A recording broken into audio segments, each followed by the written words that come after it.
Let me ask you a question. How much did you spend on marketing this year? Now, how much profit did it actually generate? If you can't answer that confidently, you're not alone, but you are flying blind. Today, we're going to talk about how to stop guessing and start measuring your marketing ROI so you can invest smarter and stop wasting money on things that don't move the needle. Hi, I'm Megan, your accounting sidekick, and this is the Profit Points Podcast, where we uncover the areas in your business that directly affect your profit. Here's the reality: most business owners don't know if their marketing is working because they're tracking the wrong things or not tracking anything. They look at things like views and likes and followers, but none of that tells you if you're actually making money. Those are sometimes what we call vanity metrics. You may have heard the term. The goal isn't to do more marketing, it's to make sure that the marketing you are doing is actually working. So, how in the world do we do that? I'm so glad you asked. Here are 3 steps you can take to determine if what you're doing is actually working. Because trust me, I know this is one of the areas of business that is so hard to know how to do, what to do, and how to track, right? So we are going to talk through 3 steps that you can take to start working on, start putting in place the measurements that you need to really see if you have a return on investment, your ROI on your marketing efforts. So, step 1 is to know what you're measuring. Marketing ROI means basically one simple thing: how much revenue did you make for every dollar that you spent? So, for instance, if you spend $100 or $1,000 and made $5,000 in sales based off of that campaign or that networking group or consultant that your ads, whatever it is, you spent $1,000, you made $5,000 in sales. Your ROI, your return on investment, is 5 times what you spent, or 400%. The problem is that most owners don't know their ROI because they don't connect their sales to their specific efforts.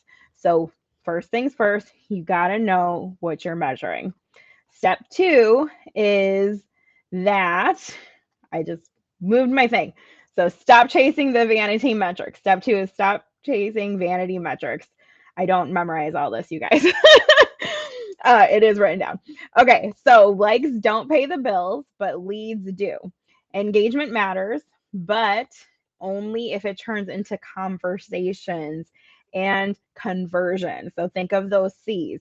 Your engagement is great, but if it's not leading to a booked appointment, if it's not leading to a DM, you're not conversating, you're not converting those things into something that actually makes a sale, right?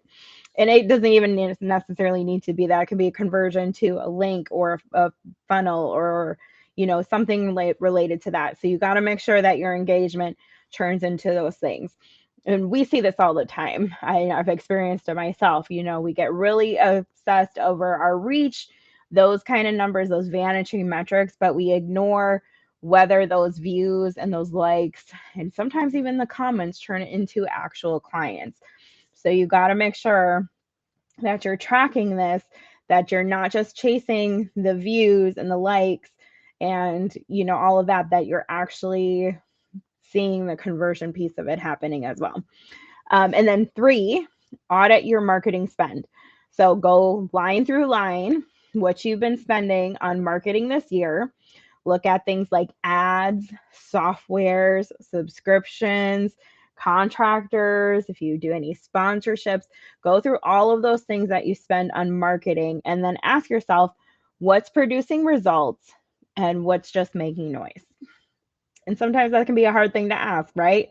You might realize by doing this that you can get a better ROI by doubling down on 1 or 2 things versus trying to do 10 different things or use 10 different avenues, 10 different areas of marketing, or subscriptions or whatever it might be. So think about that, look at it, take a second to analyze and reflect. One of our clients we helped with, she was spending about $1,200 a month across 4 different platforms. She was paying for things like her email, Facebook ads, networking memberships, paid directories. So we took a look at her CRM and we evaluated where her leads were actually coming from. She was using tagging, so she was able to, easily look at where these leads were coming from. And she learned that, or we learned as we were looking at it together, that about 80% of her new clients this past year were coming from referrals and networking, not her ads. So we cut the ad spend and reallocated that money into relationship building efforts. And her leads nearly doubled within the past 3 months, which is pretty crazy. So she didn't have to spend any extra effort in terms of adding different things. She actually saved more time because she didn't have to worry about optimizing these ads and the ad spend that she was using. She reallocated that time and those resources to relationship building efforts, and she was able to significantly improve her leads. So she worked smarter. We've made smart adjustments so we could make a more informed allocation of her resources, her ROI on her marketing spend. Now, you might be cutting yourself out here because you don't have a CRM in this example, or you haven't been tracking this information to even evaluate where your leads are coming from. But I want to just encourage you to not tap out. Don't tap out. This is still a relevant conversation for you. And you can use something as simple as a spreadsheet or, tags in your accounting software even, or in your project management system or whatever it might be. Like you can add pieces in there where you can start tracking where your sales, where your conversions, where they're coming from.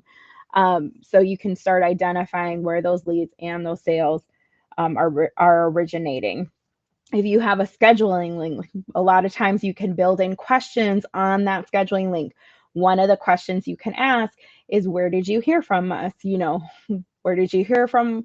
Where did you hear about us? Excuse me, not from us. Where did you hear about us? Who referred you? Or, like you can have different options. You'll see that a lot of times when you buy things online, it asks you, where did you hear about that? Where did you hear about this? Because that is one of the things that they go back and then evaluate a lot of times to see what their ROI is on those marketing dollars. So go back to your recent conversions, take a look.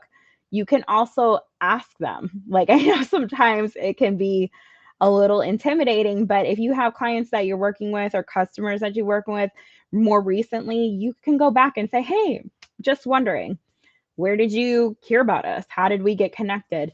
And then you can start building some actual data from that, and then build in like the scheduling link question, or, the different things on your spreadsheet that you might track, or if you have a CRM. I know sometimes it can be hard to keep up with.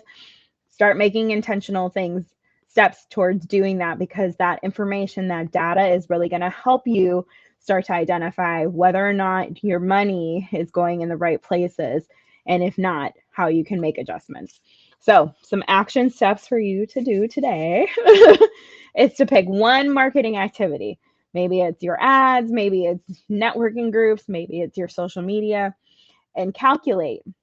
Look at the revenue generated. If you have this data, you can look at what revenue was generated from those different avenues and then divide it by the cost. So if you look at the last 6 months, how much sales came from networking, how much sales came from ads, whatever it might be. If you have that data, look at it, divide it by the cost over that 6 months, and that is going to give you a rough ROI on what your ROI is for those marketing efforts. You want to also track how many conversations or sales calls are you getting from each marketing source. Instead of how many likes our followers get, we want to look at what is actually being produced or converted from those things. And they not necessarily need to be full conversions, but you want to convert them into leads or what converted into leads, you want to track that. Okay, and then finally, and final action step you can take is eliminate or pause one underperforming marketing expense this month, and then reinvest those dollars into something that is working better, and then see how that affects your results. Marketing is only investment when it gives you a return. Everything else is just an expense. Marketing is also a long game and a game of testing and adjusting. It's a lot of things. You test, measure, adjust, or measure, test, adjust, whatever order that is. Point is that a lot of it is trial and error. You got to come back and you got to reevaluate it. So the more data that you intake to be able to assess or, market, doesn't even have to be a lot of data, but just like these high points of here are the different avenues or the different ways that we're marketing. Here are where our leads are coming from. Here's the information for that. And then here is what actually converted into sales. So if you can just start tracking those pieces, you'll be able to have a better idea of what your ROI is on marketing. So don't guess your way through the growth. You want to make sure you're measuring it. Every dollar in your business should have a job, and marketing dollars are no different. We want our money to have a purpose or an explanation or a job, or AKA a job, right? Okay, so a couple of things that you can do to continue the conversation is to join my Facebook group. I have a lot of resources in there, and we are going to continue to roll that out. So please join if that would be at all helpful to you. You can also comment points for our free Profit Points mini evaluation. It's going to help you identify what is working and what is not in your business, or the areas that you can improve in the different profit points of business, which is what we talk about here on the Profit Points podcast. And then finally, or in addition to, you can also book a call with me. So no obligation, just a chat to help you get a little bit more clarity and some value in your own business so that you can help improve and grow and scale the way that you envision. You can go to chatwithmeg.com. It'll take you to my website and you can book a call right on there. All right. So that's it. This is the Profit Points Podcast. I'm Megan Schwan, your accounting sidekick, CEO and founder of Sidekick Accounting, helping you build a business that actually works for you and your life. See you next week. Bye.